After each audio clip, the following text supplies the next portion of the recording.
Good afternoon. Lynette Oxley here for Tac Shack Tactical TV. We're here in Johannesburg. It's been a rainy day, a rainy evening as well.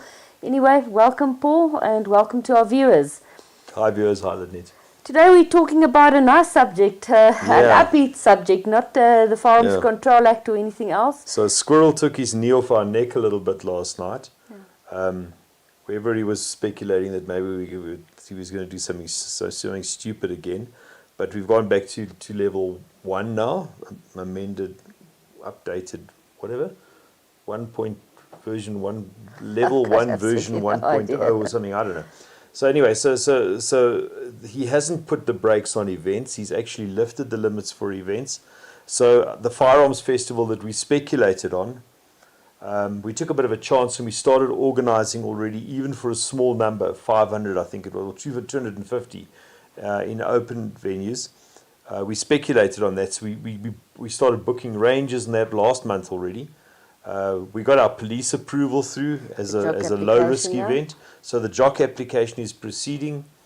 All the minutiae of getting these festivals running is monstrous. In any case, so we'll be having a festival, and we hope it's going to be a big blast. It's getting out of lockdown. It's time for people to have fun on the range. It's time for people to have fun on the range. So we're hosting it at Wattle Springs, which is out near Bronkhorstspruit. So awesome venue. It is. It's a great venue. Awesome venue. It's got a beautiful restaurant, nice venue, nice hall.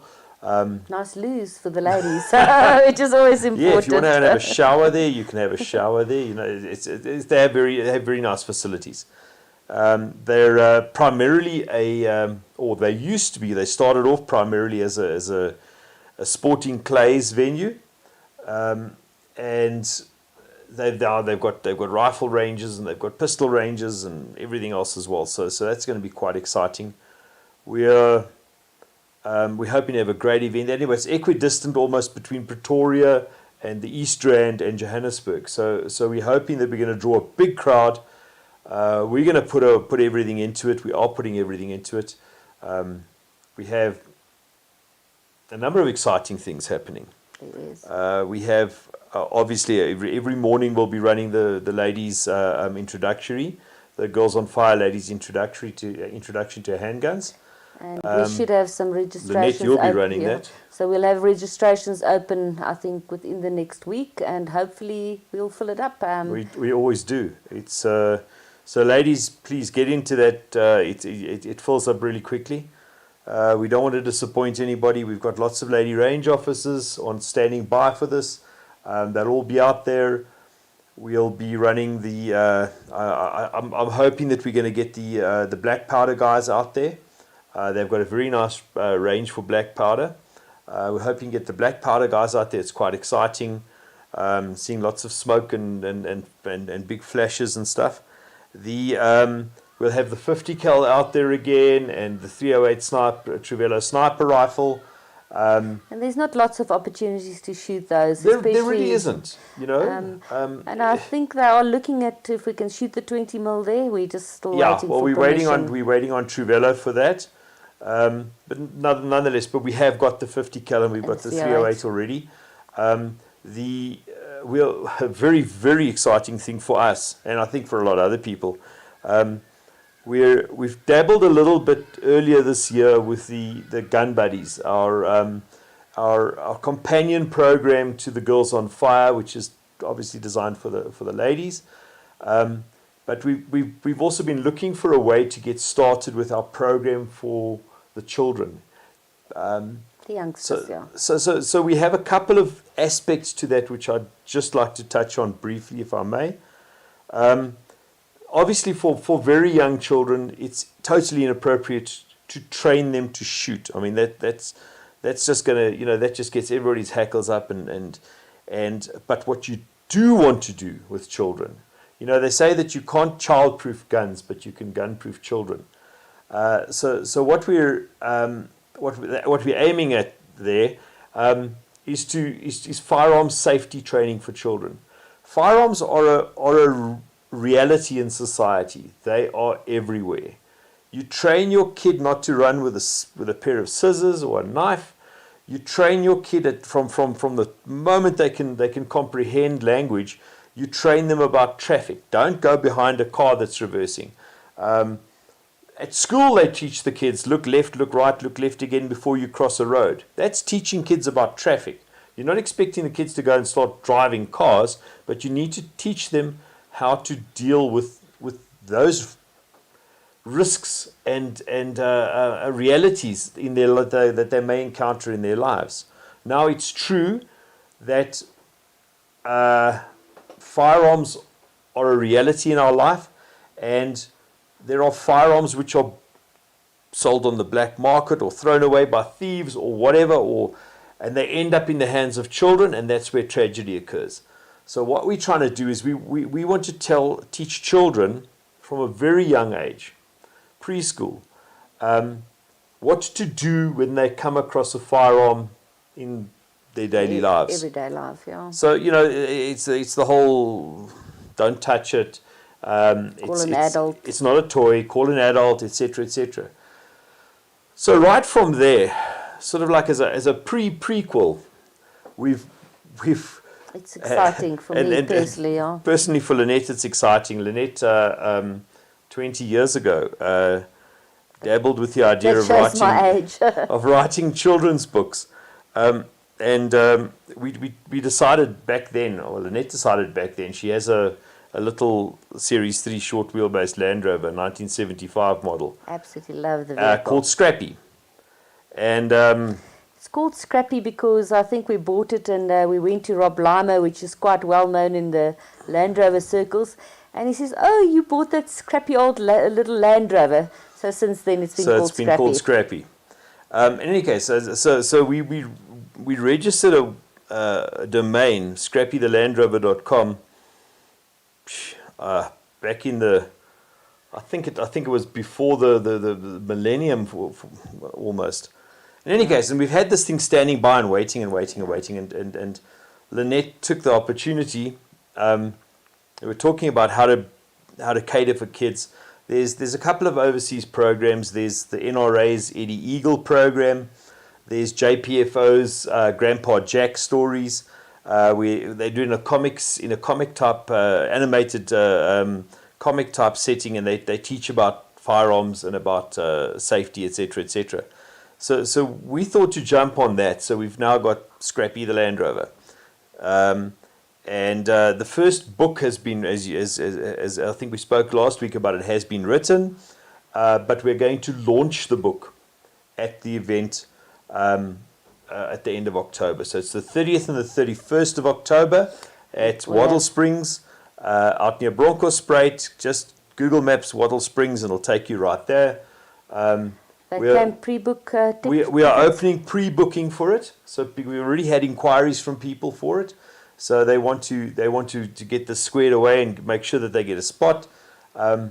We'll be launching on the 31st. On the 31st at lunchtime or just after lunch. Yeah. We'll be launching the Gun Buddies program in general.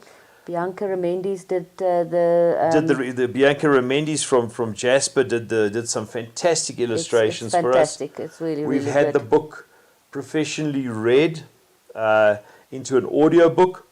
We've speaking to a publisher who's going to EPUB the book for us on Amazon.com. And it will be at all of the major gun shops as well. All of the major gun shops we're going to supply copies of for Christmas. It's going to be out in time for Christmas. So educational, topical kids book. It's South African, and that's where the South Land Rover African. comes. It's thoroughly South African. Yeah. So it's a great initiative. So we're adding to the Gun Buddies to our Girls on Fire as part of the public benefit that gun owners carry with them. You know, gun ownership is a public benefit. It's something that makes society safer, and these are specific instances where we can prove that. The women's empowerment through Girls on Fire, the educational stuff through gun buddies. But I think we're going to go a little bit further also with the Yes, gun buddies. so It's going to be quite run exciting. by kids. We're going to train them up as range officers. And the stand is going to be run by a good couple of kids. Do you want to talk about that? We've already got our own intern in house who's training up as a range officer, as a proper PFTC accredited SAQA, South African Qualifications Authority registered range officer, and we've now recruited a young guy, 15, who's also going to be trained up for this. So the children we're going to have a small range for the children under adult supervision, but it'll be run by 2 teenage range officers who are properly accredited. This is amazingly exciting stuff. It is actually Steel Challenge Practice has promised us to set up a range. I think it's Smoke and Hope. Correct. And we will have a pistol, a 1522 pistol. It's the shorter version. There's only 2 of them in the country. So we've got a rather special Smith & Wesson 1522. There's only 2 in the country. And it's the pistol version, but it's got a shoulder stock on it, so it's a real short thing, and the kids love it. And also a Glock and a Glock in a .22 a caliber. Glock .22, and they'll be able to shoot the Steel Challenge under supervision, which correct. So we think it's quite exciting. We think it's going to draw hordes of kids in a very safe way, and carrying this message of firearms, that firearms are a benefit to society, and that they can be utilized by children of any age virtually safely. Yeah. They don't have to be afraid of firearms. They have to be cautious around firearms. But firearms are a benefit to society, and you can gun-proof your child. Yeah.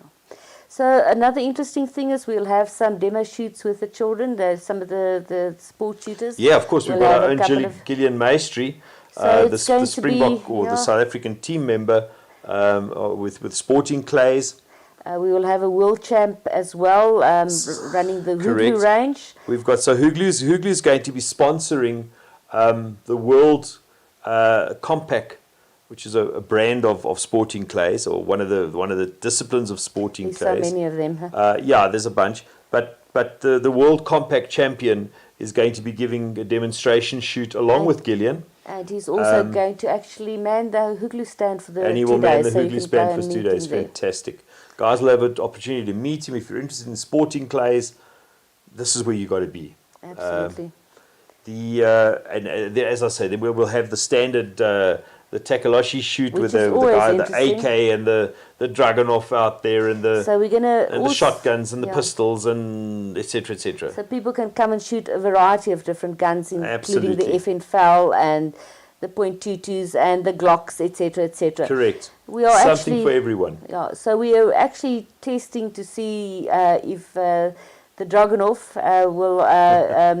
Chauncey from Steel Practice promised us some steel for our Takaloshi shoot this year. So we're going to try on Sunday.